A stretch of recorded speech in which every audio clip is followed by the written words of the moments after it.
What's going on, guys? Billy here, and I've been an iOS user now for the past 8 years. The last Android phone that I used was the HTC Incredible back when I was in middle school. Now that I'm almost out of college, it seems like time has really flown, but I always had my eyes set on the iPhone around that time when I was using the Incredible, but the only problem was it was exclusive to AT&T, but as soon as they announced that the iPhone 4 was going to be available on Verizon, I knew that I had to make the upgrade. Now, ever since I made that switch to the iPhone 4, I have always upgraded to the newest iPhone, with some exceptions. I don't think that I got the iPhone 4S, the 5S, or the 6S just because the changes weren't really all that incremental, but ever since I've used the iPhone 4, I feel like iOS really hasn't changed all that much. It's sort of become bland and stale. Now, I'm a firm believer of if it ain't broke, don't fix it, and Apple hasn't fixed what isn't broken, but again, I think that it's just a little bit stale. And don't get me wrong, it's got great features like iMessage, FaceTime, and AirDrop that really do make this whole entire ecosystem powerful, and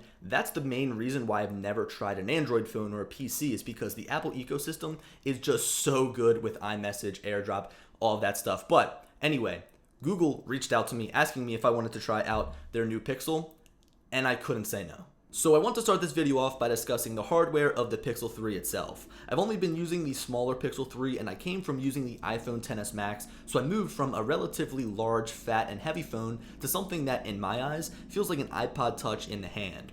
The Pixel 3 is incredibly light, and I sure don't miss the corner of my phone constantly sticking out of my pocket like it does with larger phones like the XS Max that I was using. Overall, the smaller form factor is a welcome change when it's in my pocket, but in terms of usability, I feel like some of the content on the screen can get jumbled together. This again is probably just because I'm coming from a larger phone, but things like typing make my hands feel cramped when trying to bang out a long email or a long text message. To combat this, I've switched the display size in the settings down to small, which makes me feel like I have a lot more screen real estate than I actually do. The build quality of the phone as a whole is top notch, as you'd expect from a company like Google. The buttons are clicky and responsive, the all-glass body feels premium despite how easy it is to scratch the bottom frosted glass on the back, and the forward-facing dual stereo speakers are loud but don't feel as full as those on the iPhone XS. It could just be because it's a larger phone that can house larger speakers, but nonetheless, these speakers can definitely get the job done for on-the-go music listening and content consumption. Being an iPhone user now, as I've said, for the past 8 years, and also owning a few iPads has made me accustomed to using the lightning cable. I think I've got like 10 of them lying around my apartment and down in my car just to charge up my phone. But now, USB-C on the Pixel 3 has totally changed the game. Ever since I upgraded to the new MacBook Pro that features only USB-C ports, I've made it an effort to make sure that all of my hard drives and cords are USB-C to eliminate the need for dongles and extra cords. Now that I can essentially use the charger for my MacBook Pro on the Pixel 3 makes things so much easier, and I can only hope that Apple ditches the Lightning port on their iPhones for USB-C just like they did with the new iPad Pro. On this topic of charging, I have never used a phone that has quick charge capabilities. I mean, the iPhone literally just got wireless charging, but when I put my Pixel on the Pixel stand, I know that it's going to charge really fast, which brings up another thing that I really like about Android. It gives you an estimate as to how long it'll take your battery to charge. It's little things like this that are so small but go a long way in terms of helpfulness. We'll get more into software in just a little bit. Along the lines of charging and battery, I've heard a lot of complaints about the battery life on the Pixel 3, although I really haven't been feeling the effects of it. Now,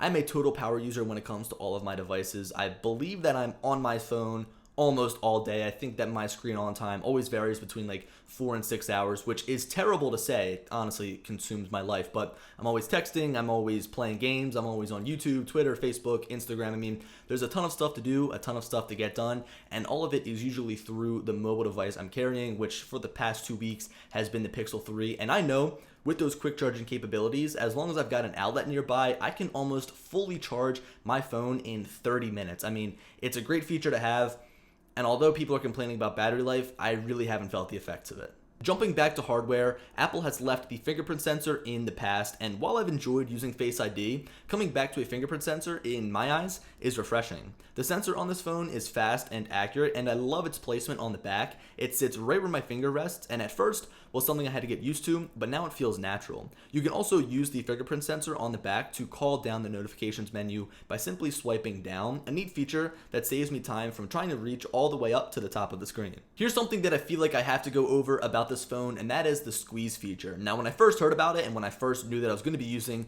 the Pixel 3, I thought I would have activated it by accident like crazy, but to my surprise, Google Assistant has never come up by accident. In fact, it's the other way around. Sometimes I have trouble squeezing the phone the right way to get it to actually work. I think all in all, a dedicated Google Assistant button would fare better. It's really hard to find any complaints about this phone as good as it is, but of course, I had to find a few, and the first is, of course, the frosted glass on the back. It really scratches really easily, and I've babied this phone, and despite not buying a case in 2 years with the glass backs on my iPhone 10 and my 10s, I have ordered a case for this one to prevent it from picking up any marks. Another complaint is the bezels. Coming from the notched iPhone 10s Max, I'm so used to having barely any bezels, and there are a ton of phones pushing the boundaries in terms of screen to body ratio, but the design of the Pixel 3 already feels dated. It's understandable that Google had to give us some room for forward-firing speakers and 2 cameras, but I'm getting some serious PTSD from the older iPhones that have the huge forehead and chin. Now I want to get into some of the software that makes the Pixel 3 the phone that it is. I've come to realize that Android as a whole has got a lot of great features to offer. A lot of great features you'd think that Apple would adopt into iOS in one way or another, but nonetheless, I just want to go over a couple of the things that have really made this phone a joy to use. First up is that always on display, which makes checking notifications, battery life, and the time at a glance very easy. You can even see what music is playing at all times at the bottom of the screen with the now playing feature. You can view a history of what it has heard, so when you're out and you hear a song, you don't have to worry about taking your phone out and using Shazam. Another great feature is picture-in-picture mode when watching YouTube or YouTube TV. On the iPhone, it was nice to be able to listen to a video in the background for podcasts or music, but now I can actually watch YouTube videos or live TV while on Instagram, Twitter, or really just doing anything else on my phone, which makes multitasking easy and also a lot of fun. One of the bigger features that a lot of people are talking about, and that's making headlines, is Screen Call, which allows Google Assistant to answer the phone for you. It's put in place to alleviate spam calls as it gives you a transcript of what the caller is saying. It's a nice feature, although I have never had the opportunity to seriously put it to use, and if I was someone who didn't know what this was, I'd probably hang up if I heard this artificial voice talking to me. Also, I'm a little bit scared to use it because it could be like a potential client calling me and I don't have their number saved, so all in all, I really don't use it. The biggest reason, without a doubt, that I never made the switch from iOS to Android is because of software. Again, there's just a lot of great features within iOS, like iMessage, FaceTime, AirDrop, all of that stuff that works so well across the ecosystem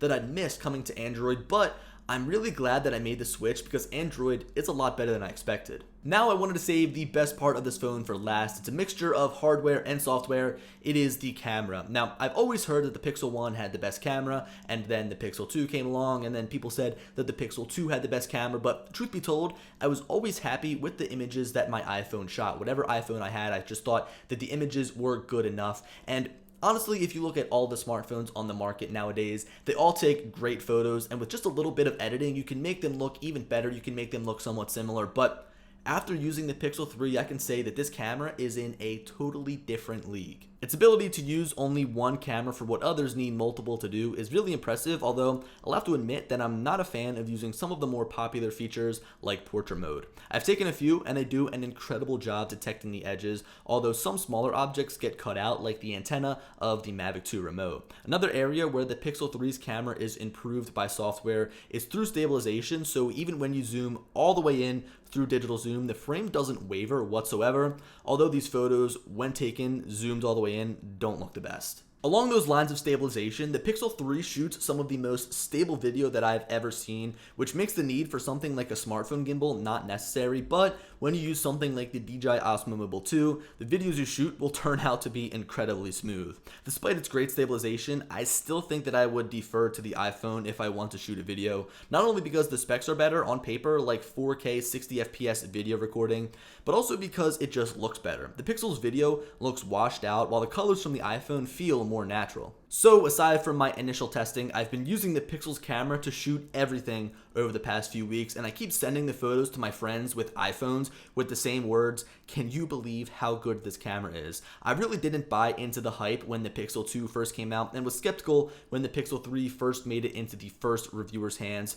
But all of that has been thrown out the window, and I am all aboard the Pixel train. All in all, this phone is awesome. The hardware is great, the software running on the hardware is great, and the camera is just fantastic. So now I'm left sitting here torn between two phones, two great phones, the iPhone XS Max and the Google Pixel 3, and as much as I just want to run back to the Apple ecosystem, I think I'm going to keep an Android in my pocket. Now, you know, it's kind of funny, I don't make videos like this all that often. The general theme or the niche or whatever you want to call it of my channel is drones, but I really did enjoy making this video for you guys. So let me know what you think down in the comment section. If you guys have a Google Pixel 3 or you plan on getting the Pixel 3, let me know what you think, and as always, I'll talk to you later.